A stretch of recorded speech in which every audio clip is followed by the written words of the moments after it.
اللہ کے رسول صلی اللہ علیہ وسلم اس لیے آئے تھے کہ لوگوں کی تعلیم اور تربیت کا کام کرے۔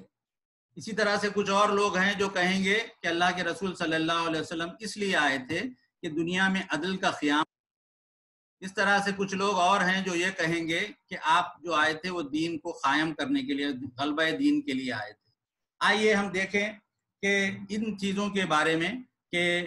قرآن اور حدیث ہم کو اس سلسلے میں کیا بتاتی ہیں۔ یہ اس پر آگے بڑھنے سے پہلے ایک اور مثال میں آپ کے سامنے پیش کروں گا کہ اصل مقصد جو ہمارا الٹیمیٹ گول ہوتا ہے اور جو انٹرمیڈیٹ گول ہوتے ہیں اس میں کیا فرق ہوتا ہے۔ مثال کے طور پر میں آپ کے سامنے اے پی ایکسپریس ایک ٹرین ہے جو حیدرآباد سے نکلتی ہے اور نیو دلی تک جاتی ہے۔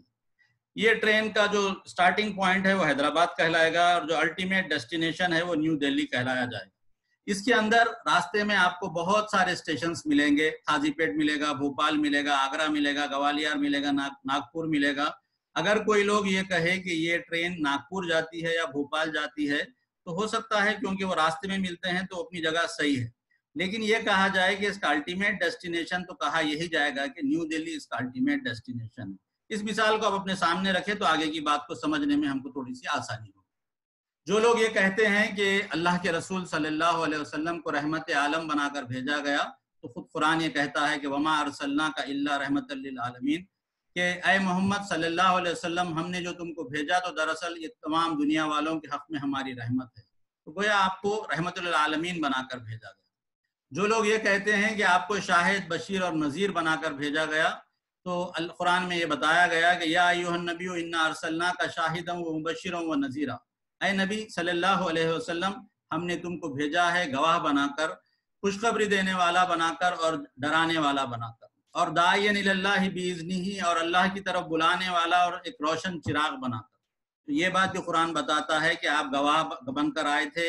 جنت کی بشارت دینے والے اور جہنم سے بچانے والے، لوگوں کو اللہ کی طرف دعوت دینے والے، یہ سارے کام بھی تھے جو آپ نے کیے۔ پھر بعض لوگ یہ کہتے ہیں کہ آپ اس لیے آئے تھے کہ حلال حرام کے قاعدے اللہ کے حکم کے مطابق بنائیں، تو قرآن بھی اس کے بارے میں بتاتا ہے کہ اللہ کے رسول صلی اللہ علیہ وسلم کا ایک کام یہ بھی تھا کہ آپ جو طیبات تھے ان کو حلال قرار دیتے تھے، جو خبائثات تھے ان کو حرام قرار دیتے تھے، جو بوجھ انسانوں کے اوپر لدے ہوئے تھے وہ بوجھوں کو ان پہ سے نکالتے تھے، اور جو بندشوں میں انسانیت جکڑی ہوئی تھی، غلامی کی جن بندشیں ہوں، بچیاں لڑکیاں جو پیدا ہوتی ان کو زندہ درگور کر دیا جاتا، تو وہ تمام بندشوں کو آپ کھولا کرتے تھے۔ یہ سارے کام بھی آپ نے کیے ہیں۔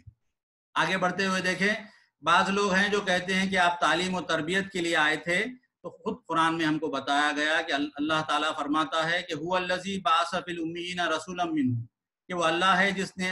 انہی ان پڑھ لوگوں میں، امیوں میں جو ہے ایک رسول بھیجا ہے۔ وہ چار کام کرتے تھے، یتلو علیہم آیاتہ، کہ وہ اللہ کی آیات جو ہیں وہ پڑھ کر سناتے تھے، یزکیہم، ان کا تزکیہ کرتے تھے، تربیت کرتے تھے، اور ان کو یعلمہم الکتاب والحکمہ، کتاب کی تعلیم دیتے تھے اور حکمت کی تعلیم دیتے تھے۔ تو گویا یہ کام بھی اللہ کے رسول صلی اللہ علیہ وسلم نے دنیا کے اندر کیا ہے۔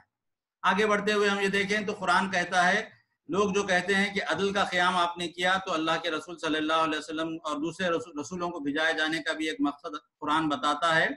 کہ لقد ارسلنا رسلنا بالبینات وانزلنا معهم الکتاب والمیزان، کہ ہم نے اپنے رسولوں کو صاف صاف نشانیاں اور ہدایت کے ساتھ بھیجا،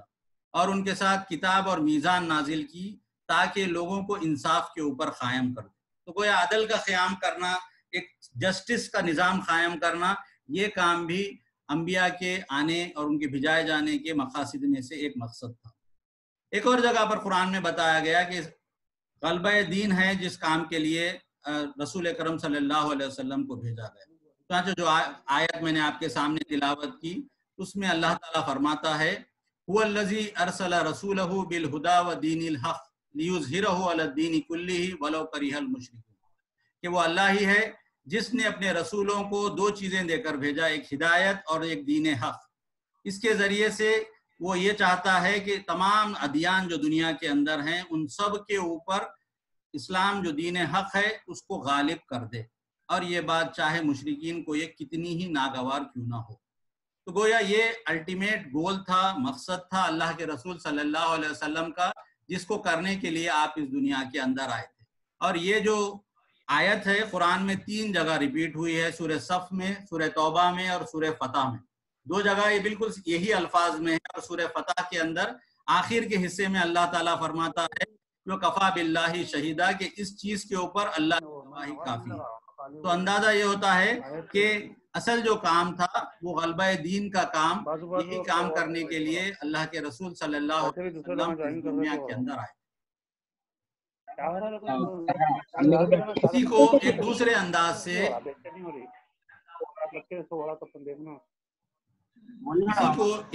انداز سے بتایا گیا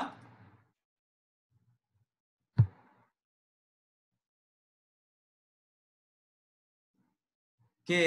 اللہ کے مددگار بننے کی بات کہی. ہمارے رفقا سے خواہش کی جاتی ہے کہ تھوڑا گفتگو نہ کریں گے، ان کے ڈسٹربنس ہو رہا ہے انمیوٹ کرنے کے بعد بھی. ایک اور جگہ پہ قرآن مجید میں کہا گیا کہ اہل ایمان کو کہ تم اللہ کے مددگار بنو. چنانچہ بتایا گیا یا ایھا الذین آمنوا کونوا انصار اللہ، اے لوگوں جو ایمان لائے ہو اللہ کے مددگار بنو. تو گویا اللہ کے دین کے غلبے کے لیے کام کرنا وہ اللہ کی مدد کرنے کے برابر بتایا گیا.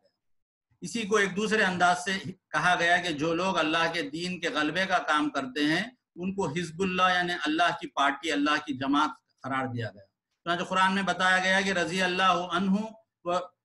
رضوا عنہ اولئک حزب اللہ الا ان حزب اللہ هم المفلحون، کہ اللہ ان سے راضی ہوا ایسے لوگوں سے اور وہ اللہ سے راضی ہوئے،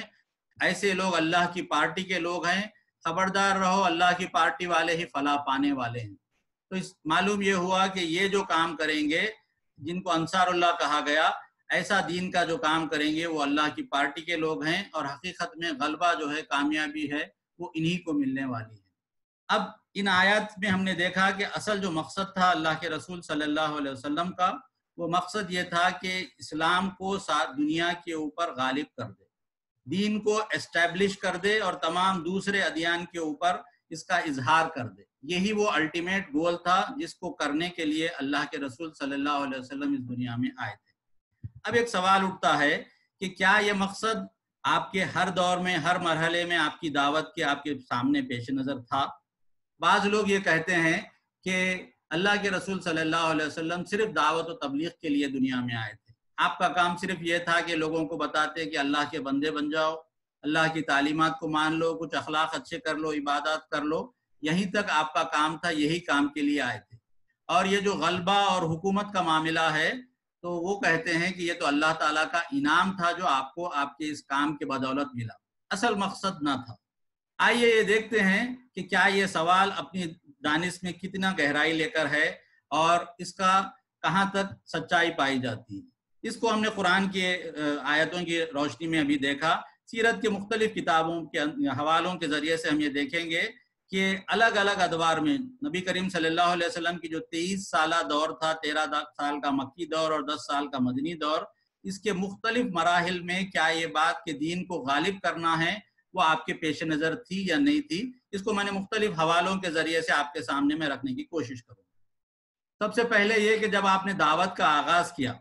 تو آپ نے لوگوں کو بلایا اور بلا کر ان کے سامنے دعوت دی. ظاہر بات ہے اس زمانے میں کوئی احکام اور بہت ساری آیات نہیں اتری تھی. لوگوں نے پوچھا کہ آپ کیا چیز ہے جس کو پیش کر رہے ہیں، آپ کو رسول بنایا گیا، آپ کو نبی بنایا گیا، کیا چیز ہے جو آپ پیش کر رہے ہیں؟ تو نبی کریم صلی اللہ علیہ وسلم نے فرمایا کہ بس وہ ایک کلمہ ہے، اسے اگر تم لوگ مجھ سے قبول کر لو گے تو تم اس کے ذریعے سے سارے عرب کو زیر نگین کر لو گے اور سارا عجم تمہارے پیچھے چلے گا. یہ بالکل ابتدائی دور میں ابن حشام کی روایت ہے. اس میں بتایا گیا کہ شروع میں ہی آپ نے بتا دیا کہ یہ کلمہ جو کلمہ لا الہ الا اللہ محمد رسول اللہ تھا، اس کو اگر ہم مان لیتے ہیں تو تمام عرب اور عجم جو ہے وہ اسلام کے زیر نگین آ جائے گا. پھر جب دعوت کا ابتدائی دور شروع ہوا تو آپ جب دعوت دے رہے تھے تو مسئلہ صرف یہی نہیں کہ جو لوگ اہل ایمان تھے وہ سمجھتے تھے، بلکہ باہر کے بھی جو لوگ تھے جو اسلام نہیں لائے تھے وہ بھی سمجھ گئے تھے کہ یہ دعوت کہاں تک جانے والی ہے. چنانچہ بتایا جاتا ہے تاریخ طبری کی ایک روایت کے اندر کہ قبیلہ بنو عامر کا ایک شخص تھا جس کا نام بخیرہ بن فراس تھا. اس کو جب یہ دعوت پہنچی تو اس نے کہا کہ یہ دعوت ضرور بھی ضرور غالب ہونے والی ہے. تو اس نے یہ بات آپ کے سامنے ایک پیشکش کی اور بتایا کہ میں آپ کی ہر طرح سے تائید کروں گا، اپنے قبیلے کو لا کر اور اپنے تمام لوگوں کو لا کر میں آپ کی پوری دعوت کی تائید کروں گا، مگر میری ایک شرط ہے. وہ شرط یہ ہے کہ آپ کو جب غلبہ ملے گا، آپ کو جب اللہ تعالیٰ جو ہے حکومت دے گا تو آپ کے بعد یہ حکومت مجھے دے دیں گے۔ اگر اللہ کے رسول صلی اللہ علیہ وسلم خالی مبلغ ہوتے تو آپ کہتے کہ بھئی یہ حکومت اور یہ ساری چیزوں کا مجھ سے کیا تعلق، لیکن آپ نے کہا الامر الی اللہ یضع حیث یشاء، کہ اصل فیصلے کا اختیار تو اللہ کے ہاتھ میں ہے، وہ جسے چاہے گا دے گا۔ اور آپ نے کلیئرلی ان کو بتا دیا کہ دیکھو اسلام لانا ہے تو انکنڈیشنل اسلام لے کر آؤ، اسلام کنڈیشنز کے ساتھ قبول نہیں کیا جا سکتا ہے۔ پھر جب معاملہ تھوڑا اور آگے بڑھا، مشرکین مکہ اور مسلمانوں کے درمیان جب بہت ساری کشمکش ہو گئی، مختلف کوششیں کر لی تھی مکے کے مشرکین نے، لیکن جب انہوں نے دیکھا کہ کسی طرح سے بھی اسلام کی دعوت کو روکا نہیں جا رہا تھا، تو ان میں ایک سمجھدار قسم کا ایک سردار تھا جس کا نام عتبہ تھا۔ اس نے کہا کہ دیکھو مجھے اس بات کا موقع دو، میں جا کر محمد صلی اللہ علیہ وسلم سے بات کرتا ہوں، اگر میں ان کے سامنے کچھ چیزوں کی پیشکش کرتا ہوں، اگر وہ اس کو قبول کر لیں گے تو پھر یہ ہمارے درمیان جو لڑائی ہے، جھگڑا ہے، وہ لڑائی جھگڑا ختم ہو جائے گا۔ چنانچہ یہ آپ کے پاس آیا اور اس نے کہا کہ اے بھتیجے، تم نے یہ قوم کی کیا حالت کر دی، اگر یہ سارا کام جو تم کر رہے ہو اس کے ذریعے سے اگر تم یہ چاہتے ہو کہ تم اس کے ذریعے سے دولت حاصل کرو تو بتاؤ، ہم سب مل کر تم کو اتنی دولت دے دیں گے کہ تم ہمارے ملک کے سب سے دولت مند آدمی بن جاؤ۔ پھر کہا اس نے کہ اگر آپ کے پیش نظر حکومت حاصل کرنا، سرداری حاصل کرنا ہے تو آپ بولو، ہم سب مل کر آپ کو اپنا سردار بنا لیں گے اور آپ کو حکومت دے دیں گے۔ پھر کہا اس نے کہ اگر آپ اس کے ذریعے سے چاہتے ہیں کہ آپ کسی عورت سے شادی کریں تو سب سے خوبصورت ترین عورت جو ہوگی وہ ہم آپ کو لا کر دے دیں گے۔ پھر انہوں نے کہا، چوتھی بات یہ رکھی کہ اگر خدا نہ خواستہ آپ کو جنون لاحق ہو گیا ہے تو آپ بولے ہم بہترین طبیب کو بلا کر آپ کا علاج کراتے ہیں۔ جب یہ ساری باتیں اس نے پیش کر دی تو نبی کریم صلی اللہ علیہ وسلم نے سورہ حامیم سجدہ کی تلاوت کی اس کے سامنے، اس کا بہت ہی گہرا اثر عتبہ پہ ہوا۔ اس کے بعد جب وہ واپس گیا تو اس نے کہا کہ دیکھو ان کو ان کے حال پہ چھوڑ دو۔ پھر بہت ہی تاریخی جملہ کہا اس نے، جو ابن حشام میں آتا ہے، اس نے کہا کہ ملکوہ ملکوکم وعزوہ عزکم وکنتم اسد الناس، کہ دیکھو اگر وہ ان کو ان کے حال پہ چھوڑ دو، اگر وہ جیت گئے تو ان کا ملک تمہارا ملک ہوگا، ان کی عزت تمہاری عزت ہوگی اور تم لوگوں کے سردار بن جاؤ گے۔ تو یہ اس زمانے میں بھی ان کے سامنے تھا۔ پھر جب خباب بن عرت رضی اللہ عنہ کی روایت ہمارے سامنے آتی ہے کہ وہ ہم سبھی اس سے واقف ہیں، وقت کم ہے اس لیے میں تھوڑا تیزی سے بڑھتا ہوں۔ اس میں یہ بتایا گیا کہ کیسے آپ ایک دفعہ کعبۃ اللہ سے ٹیک لگائے بیٹھے تھے اور حضرت خباب جا کر ان سے کہتے ہیں کہ اے اللہ کے رسول، ہماری مدد کیوں نہیں آتی، اتنا ہم پہ تکلیفیں اور مصیبتیں آ رہی ہے۔ تو آپ جو ٹیکے سے لگا کر بیٹھے تھے ایک دم سیدھے ہو جاتے ہیں اور کہتے ہیں کہ تمہیں کیا ہو گیا ہے۔ پچھلی جو امتیں گزری تھی ان کو طرح طرح کی تکلیفیں آئی، ان کے ساتھ معاملہ یہ تھا کہ ان کے سروں پر آرے رکھ کر ان کو کاٹا جاتا کہ ان کے جسم کے دو ٹکڑے ہو جاتے، ان کے جسم پر لوہے کے کنگیاں پھیری جاتی جس سے ان کی ہڈیوں سے گوشت الگ ہو جاتا۔ پھر آپ نے کہا لیکن پھر بھی ان لوگوں نے ایمان نہیں چھوڑا۔ اس کے بعد آپ نے کہا کہ اللہ کی قسم ایک زمانہ آئے گا جب ایک سوار جو ہے وہ صنعاء سے لے کر حضر موت تک کا سفر کرے گا اور سوائے خدا کے اس کو کسی کا ڈر نہیں ہوگا۔ اس سے اندازہ ہوتا ہے کہ اس زمانے میں جب اس میں تکلیفیں مصیبتیں آ رہی تھی، آپ کو اپنے دین کے غلبے کی مکمل اطمینان تھا، شورٹی تھی کہ یہ دین ایک دن غالب ہوگا اور ایسا امن اور سکون آئے گا کہ ایک تنہے تنہا ایک سوار جائے گا اور کسی کا اس کو ڈر نہیں ہوگا۔ پھر آگے بڑھ کر ہم دیکھیں جب مخالفت بہت آگے بڑھ گئی تو پھر سے قریش کے لوگ ابو طالب کے پاس آئے اور آ کر کہا کہ دیکھو آپ ان کے درمیان کچھ صلح کرا دو، اور صلح کی شرط یہ رکھی کہ ہم کچھ دن ان کے معبود کی عبادت کریں گے اور کچھ دن وہ ہمارے معبود کی عبادت کر لیں۔ پھر انہوں نے کہا ٹھیک ہے، یہ بھی نہیں اگر ہوتا ہے تو آپ توحید کی دعوت آپ جتنی چاہے دے دو، لیکن آپ ہم کو جو ہے ہمارے معبودوں کے بارے میں کچھ بھی مت کہو۔ اس کے جب یہ آئے اور انہوں نے بات چیت کی تو نبی کریم صلی اللہ علیہ وسلم نے جواب دیا کہ اے چچا، اگر یہ لوگ چاہے میرے داہنے ہاتھ پہ سورج اور بائیں ہاتھ پہ چاند بھی لا کر رکھ دیں، مگر میں اس مشن سے باز نہیں آ سکتا یہاں تک کہ اللہ اس مشن کو غالب کر دے یا میں اس میں اپنی جان کھپا دوں۔ یہ بات ہر دور میں آپ کے سامنے رہی۔ ہجرت کا واقعہ ہمارے سامنے آتا ہے کہ جب انصار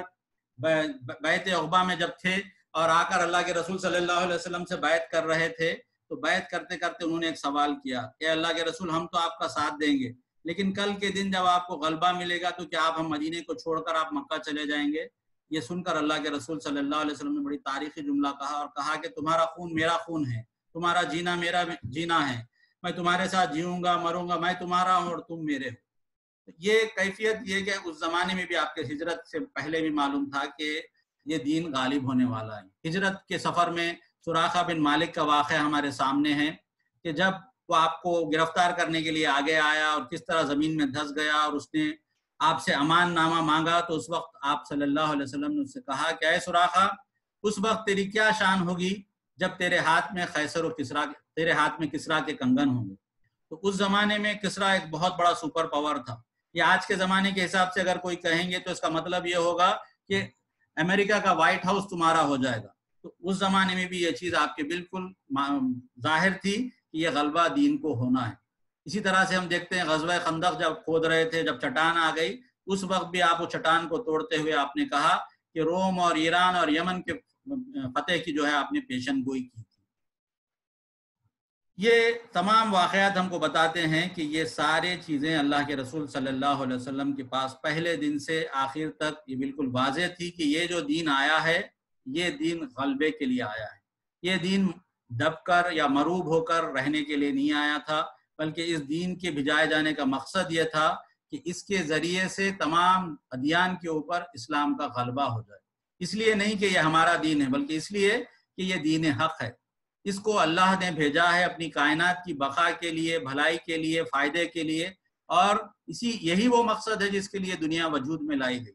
اور یہی کام تھا جو ہر دور میں آپ کے سامنے رہا۔ پھر آپ نے جو اس کے ذریعے سے جو انقلاب لایا وہ ایسا عظیم الشان انقلاب تھا کہ افراد کی زندگیوں میں ہم دیکھیں گے تو بہت بڑی تبدیلی آئی۔ چنانچہ حضرت عمر کے بارے میں آتا ہے کہ وہ پہلے معمولی بکریاں چراتے تھے، لیکن اسلام کے ذریعے سے اللہ نے ان کو وہ مقام عطا کیا کہ اس وقت کے سب سے بڑے سپر پاور کے وہ امیر المومنون بن گئے۔ اسی طرح سے ابو ذر غفاری رضی اللہ عنہ کا قبول اسلام کا واقعہ آتا ہے کہ 3 دن تک وہ نبی کریم صلی اللہ علیہ وسلم کا پتہ پوچھنے کے لیے آئے تھے اسلام قبول کرتے وقت، اور ان کو ہمت نہیں ہو رہی تھی کہ آپ کا نام پوچھے۔ لیکن جس وقت آپ نے ایمان قبول کیا اسی وقت آپ جاتے ہیں اور کعبے میں ٹھہر کر اپنے قبول اسلام کا اعلان کرتے ہیں۔ لوگ اتنا مارتے ہیں کہ آپ کی جان جانے کے قریب آ جاتی ہے۔ تو کیسا انقلاب تھا جو افراد کی زندگیوں میں آتا ہے۔ حضرت کعب بن مالک وہ صحابی جو غزوہ تبوک میں حصہ نہیں لے سکے، اس کے لیے انہوں نے توبہ کی درخواست کی۔ آنے کے بعد لوگ معذرتیں پیش کر رہے تھے، انہوں نے کوئی معذرت نہیں کی بلکہ کھل کر اعتراف کر لیا کہ میں صرف سستی کی وجہ سے شامل نہیں ہوا۔ پھر پورے مسلمانوں نے 40 دن ان کا بائیکاٹ کیا۔ دشمن نے ان کو خط لکھ کر کہا کہ آپ آ جائیے کہ ہم آپ کی مدد کریں گے۔ اس وقت بھی یہ ڈٹے رہے اور 40 دن تک سب کا سوشل بائیکاٹ سہتے رہے۔ پھر جب ان کی توبہ قبول ہوئی، اس کا قرآن میں بھی ذکر کیا گیا ہے، تو بے انتہا خوش ہوئے اور اللہ کے رسول صلی اللہ علیہ وسلم سے جا کے ملے۔ پھر ہمارے سامنے حضرت مصعب بن عمیر رضی اللہ عنہ کی قربانی آتی ہے۔ کیسے وہ ایک مشہور خاندان کے ایک بہت ہی نوجوان قسم کے انسان تھے جن کے ناز و نام کے اندر پرورش ہوئی تھی۔ کہا جاتا ہے کہ وہ جس گلی سے گزر جاتے ان کی خوشبو جو ہے وہاں پہ مہکا کرتی تھی۔ لیکن یہی مصعب جب غزوہ احد کے اندر شہید ہوئے تو بتایا جاتا ہے کہ ان کی لاش کو کفن دینے کے لیے 2 کپڑے میسر نہیں آئے۔ ان کے سر کو ڈھاکا جاتا تو پیر کھل جاتے، پیر کو ڈھاکا جاتا تو سر کھل جاتا۔ ایسی قربانیاں لوگوں نے دی۔ پھر اس طرح سے ہمارے سامنے ماعز اور غامدیہ کا واقعہ آتا ہے۔ ان سے گناہ ہوا، یہ خود سے اللہ کے رسول صلی اللہ علیہ وسلم کے پاس آئے اور آ کر کہا کہ اللہ کے رسول ہم سے فلاں فلاں گناہ ہو چکا ہے، لہٰذا آپ سے درخواست ہے کہ ہم کو سزا دیجیے اور ہم کو اس گناہ سے پاک کیجیے۔ اسی طرح ہمارے سامنے آتا ہے جعفر رضی اللہ عنہ کا واقعہ۔ نجاشی کے دربار میں جب قریشان مکہ نے آپ کے اوپر یہ دباؤ ڈالا کہ آپ حضرت عیسیٰ کے بارے میں آپ اظہار خیال کریں، تو اس وقت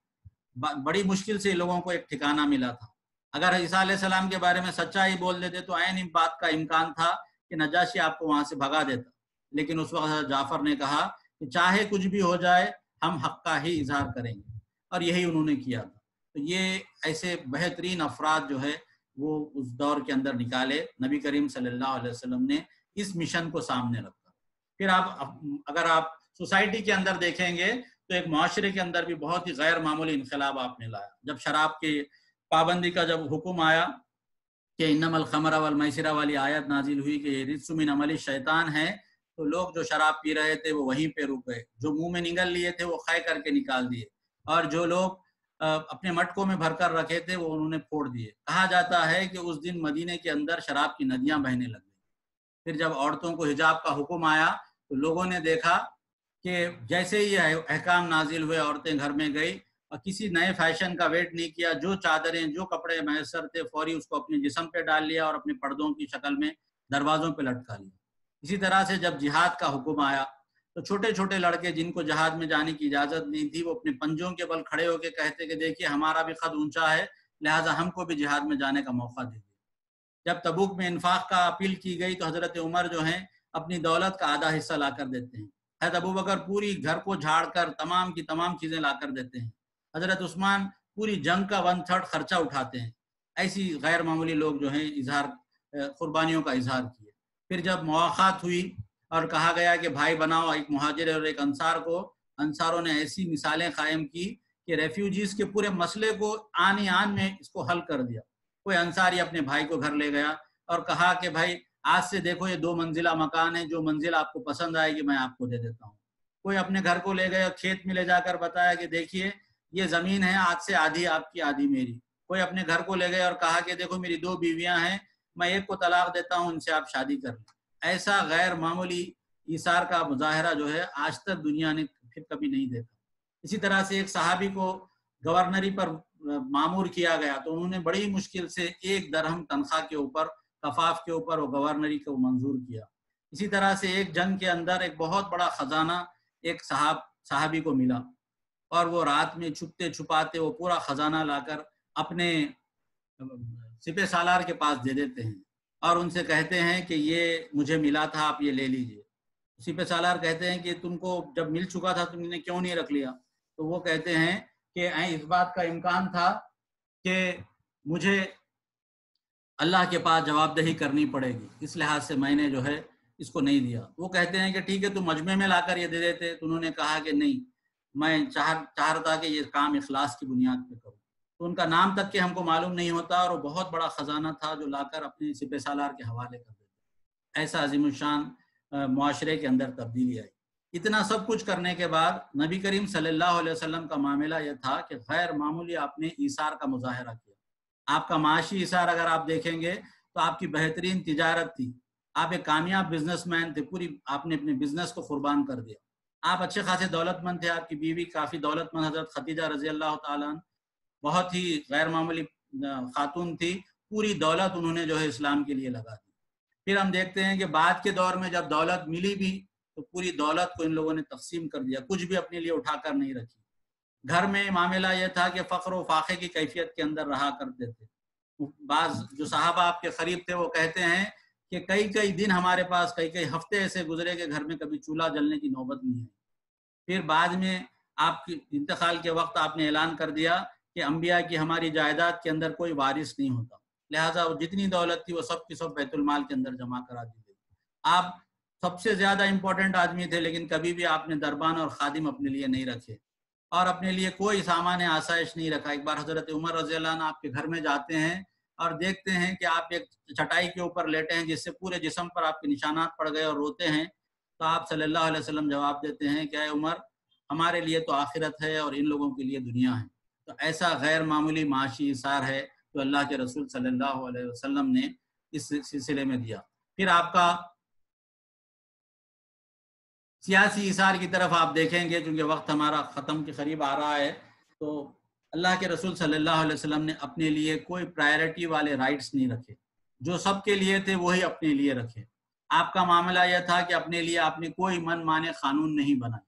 جو بھی قانون تھے وہ جو سب کے لیے آئے تھے وہی قانون پر آپ بھی عمل کیا کرتے تھے۔ پھر معاملہ یہ تھا کہ بعض حالات ایسے بھی آئے مدینے کے اندر کہ سخت ایمرجنسی لگ گئی، غزوہ احزاب کا واقعہ ہے اور دوسرے واقعات تھے، لیکن ایسی حالت کے اندر بھی آپ نے اپنے دشمنوں کے اوپر بھی کوئی پابندی نہیں لگائی،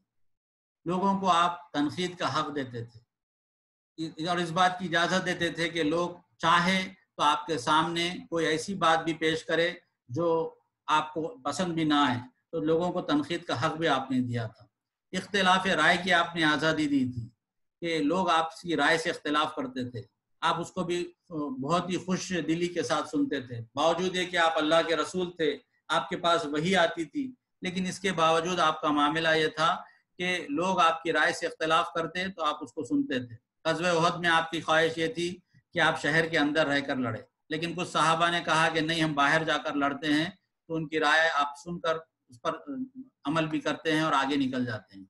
اسی طرح سے ہم دیکھتے ہیں کہ آپ مشورہ دیتے اور مشورہ نا قبول کرنے کا حق بھی لوگوں کو دیا کرتے تھے۔ لوگوں کو آپ نے مشورہ دیا کہ ایسا کام کر لو، لیکن لوگوں نے کہا کہ اگر یہ مشورہ آپ کا ذاتی حیثیت سے ہے تو ہم سمجھتے ہیں کہ اس سے بہتر یہ چیز ہوگی اور ہم اس پر عمل کریں۔ آپ نے بہت ہی خوش دلی کے ساتھ اس کو بھی قبول کیا۔ پھر ایک اور چیز یہ بھی کہ آپ اپنی رائے چھوڑ کر دوسروں کی رائے اختیار کرتے تھے۔ غزوہ بدر کے اندر ہم نے دیکھا کہ جب آپ اس مقام پر پہنچے تو ایک جگہ پہ آپ اپنا پڑاؤ ڈالے۔ وہاں پر صحابہ میں سے بعض لوگ آگے آئے اور پوچھا کہ اللہ کے رسول صلی اللہ علیہ وسلم، یہاں پر آپ کیا اپنی مرضی سے ٹھہرے ہیں یا اللہ کے حکم سے ٹھہرے ہیں؟ تو آپ کہتے ہیں نہیں، میں اپنی رائے سے ٹھہرا ہوں۔ تو وہ لوگ مشورہ دیتے ہیں کہ اس کی بجائے آپ کنویں کے قریب جائیے اور کنویں کے قریب اپنا پڑاؤ ڈالیے۔ آپ ان کی رائے کو سن کر عین میدان جنگ کے اندر اپنی رائے کو وڈرا کرتے ہیں اور ان کی بات کو سن کر اس پر عمل کرتے ہیں۔ اسی طرح سے اسی جنگ کے اندر کسی کو رعایت دینے کی نوبت آئی، آپ کے ایک داماد گرفتار ہو کر آئے اور ان کو چھڑانے کے لیے ایک ہار دیا گیا۔ وہ ہار آپ کی بیوی محترمہ حضرت خدیجہ رضی اللہ عنہ کا تھا۔ اس کو دیکھ کر آپ کے آنکھ میں آنسو آ گئے اور آپ نے لوگوں سے رعایت لی اور پوچھا کہ اگر تم لوگ اس کی اجازت دیتے ہو تو یہ ہار میں واپس کر دیتا ہوں۔